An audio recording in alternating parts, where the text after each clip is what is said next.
On October 20th, 2011, Gaddafi's convoy was targeted by NATO airstrikes as he attempted to flee Sirte, his hometown, which was under siege by rebels. The attack led to the convoy's destruction and Gaddafi's capture by rebel fighters. He was found hiding in a drainage pipe, wounded and disoriented.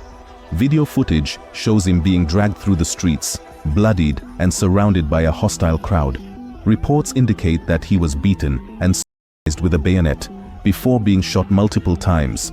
Following his death, Gaddafi's body was displayed publicly in a commercial freezer in Misrata, where it was photographed and filmed by onlookers.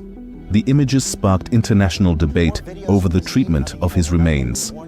To prevent his grave from becoming a shrine for loyalists, Libyan authorities buried his body in an unmarked desert grave, along with those of his son Mutassim and military chief Abu Bakr Yunus. Gaddafi's death was a significant event in the Arab Spring, symbolizing the end of an era of authoritarian rule in Libya. However, it also led to a power vacuum and ongoing instability in the country. In this video, we shall be telling you how one mistake led to the death of the greatest Pan-Africanist and how his death shaped the political landscape in Africa.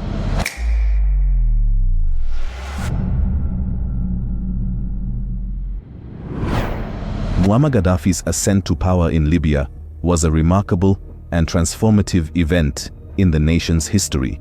Born in 1942 in a Bedouin tent near Sirte, Gaddafi's journey from a humble background to becoming the leader of Libya was marked by ambition, ideology, and a desire to reshape his country's future.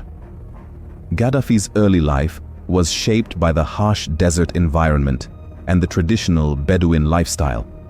He received his primary education in the local schools of Sirte and later attended the Royal Military Academy in Benghazi. During his time at the academy, Gaddafi was influenced by the ideas of Arab nationalism and anti-colonialism, particularly the works of Egyptian President Gamal Abdel Nasser. Nasser's vision of Arab unity and socialism resonated with Gaddafi, who sought to emulate these ideals in Libya. In the late 1960s, Libya was under the rule of King Idris I, who was perceived by many as out of touch with the needs of the Libyan people. The country faced economic challenges, social inequality, and a lack of political freedoms. A group of young military officers, inspired by Nasser's example and disillusioned with the monarchy, formed the Free Officers Movement. This clandestine group aimed to overthrow the existing regime and establish a government that would serve the interests of the Libyan people. Muammar Gaddafi emerged as the leader of this movement, despite his relatively low rank as a 27-year-old army captain. His charisma, organizational skills, and ideological commitment made him the natural choice to lead the coup. On the night of August 31st, 1969, the Free Officers Movement launched Operation Jerusalem, a meticulously planned coup to seize key government installations. The operation targeted airports, radio stations, and military bases in Tripoli and Benghazi. By the morning of September 1st, the coup was successful, and King Idris I was deposed while he was abroad receiving medical treatment. The coup was remarkably bloodless, with minimal resistance from the military and police forces. Gaddafi's leadership and the movement's careful planning ensured a swift and effective takeover. The success of the coup was a testament to the dissatisfaction among the Libyan populace with the existing regime and the effectiveness of the Free Officers Movement's strategy. Following the coup, Gaddafi and his fellow officers established the Libyan Arab Republic, abolishing the monarchy and declaring Libya a republic. Gaddafi assumed the position of revolutionary chairman of the Revolutionary Command Council, the highest authority in the new government. The RCC was initially intended to be a collective leadership body, but Gaddafi's assertive personality and political acumen quickly positioned him as the dominant figure in Libyan politics. Under Gaddafi's leadership, the new government embarked on a series of reforms aimed at modernizing Libya and redistributing wealth. The monarchy's assets were nationalized and land was redistributed to peasants. Oil revenues were utilized to fund infrastructure projects and social programs, leading to improvements in education, healthcare, and housing for many Libyans. Gaddafi's political ideology, known as the Third International Theory, was outlined in his 1975 work, The Green Book. This theory rejected both capitalism and communism, advocating for a system of direct democracy through popular congresses and committees. Gaddafi envisioned a society where the people governed themselves without traditional political parties or a centralized state apparatus. While the Third International Theory was presented as a revolutionary alternative, in practice, it consolidated Gaddafi's power. The system of direct democracy was often manipulated to maintain his control, and political opposition was suppressed. Despite the ideological rhetoric, Gaddafi's regime exhibited characteristics of authoritarian rule. In the years following the coup, Gaddafi faced several challenges to his authority. In December 1969, a failed coup attempt by former officers from the Senussi monarchy sought to restore the old regime. The plot was quickly suppressed, and Gaddafi used the incident to eliminate potential rivals within the military and government. Gaddafi also faced opposition from within the Revolutionary Command Council. In 1970, two senior members, Colonel Adam al-Hawass and Colonel Musa Ahmed, attempted to challenge Gaddafi's growing influence. Their coup attempt was thwarted, and both were arrested and imprisoned for many years. Through these purges and the strategic placement of loyalists in key positions, Gaddafi solidified his grip on power. By the mid-1970s, he was the undisputed leader of Libya, with no significant political opposition.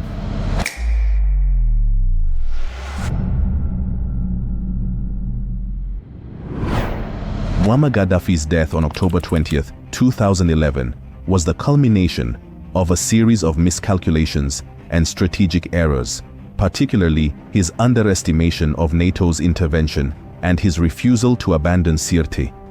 This combination of factors led to his capture and subsequent execution, marking the end of his 42-year rule over Libya.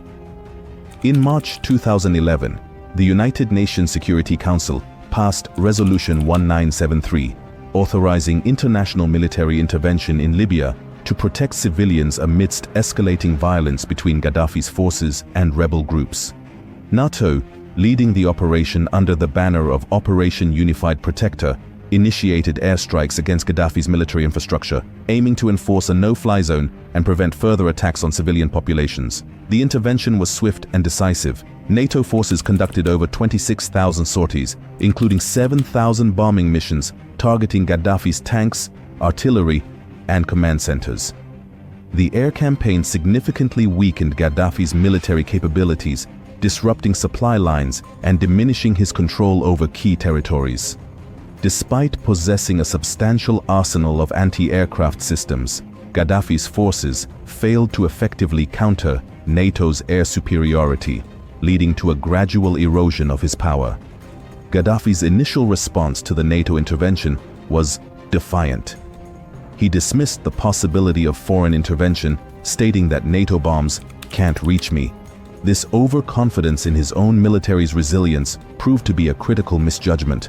As NATO's air campaign intensified, Gaddafi's forces began to retreat from major cities, losing control over vast areas of the country. Despite the mounting pressure, Gaddafi chose to remain in Libya, refusing offers of exile and dismissing the idea of negotiations.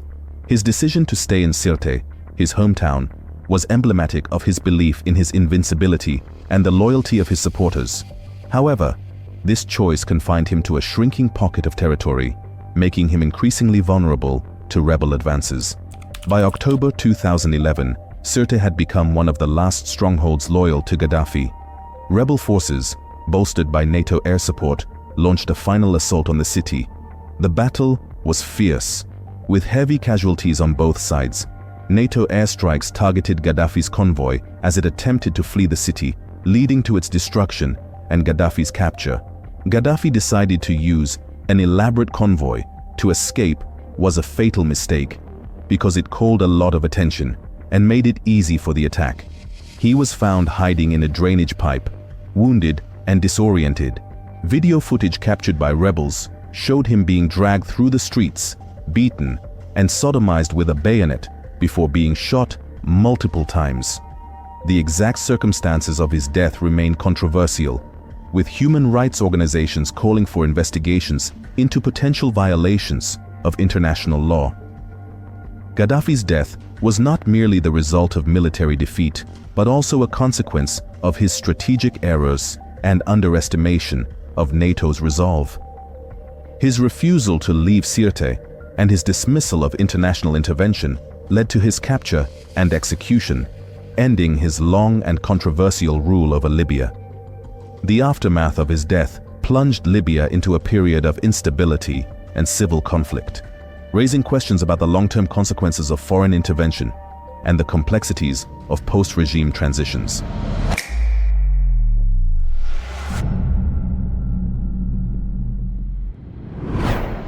Muammar Gaddafi's legacy is one of stark contrasts, blending economic modernization and pan-Arab ideology with authoritarianism, human rights abuses, and regional instability.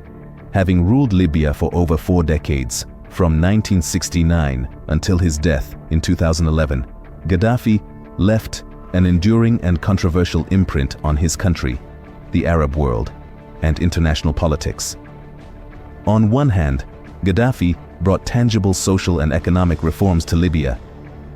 After overthrowing King Idris, he nationalized Libya's oil industry, using the wealth to fund infrastructure, healthcare, education, and housing projects.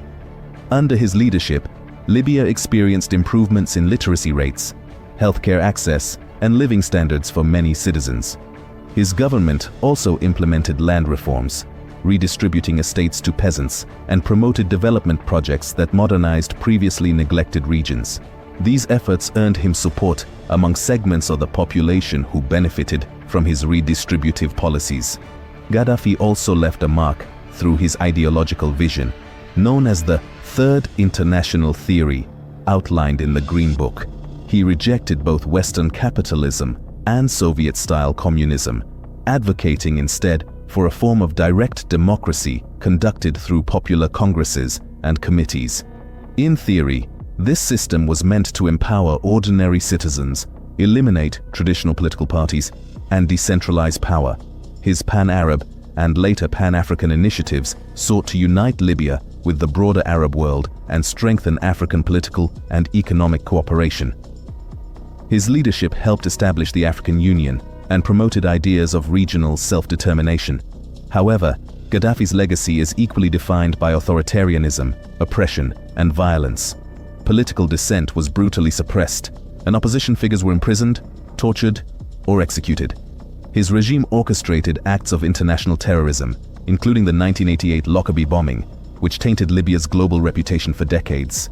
Domestically, the cult of personality, he cultivated concentrated power in his hands, undermining institutions and leaving Libya dependent on his personal rule. The aftermath of his death in 2011 exposed the fragility of his political legacy. Libya quickly descended into civil war and instability, demonstrating that while Gaddafi maintained order through fear and centralized control, he failed to build resilient governance structures. His pan-African ambitions and regional influence dissipated almost immediately, leaving a power vacuum and a fractured nation struggling with competing militias and political factions. In conclusion, Gaddafi's legacy is a paradox.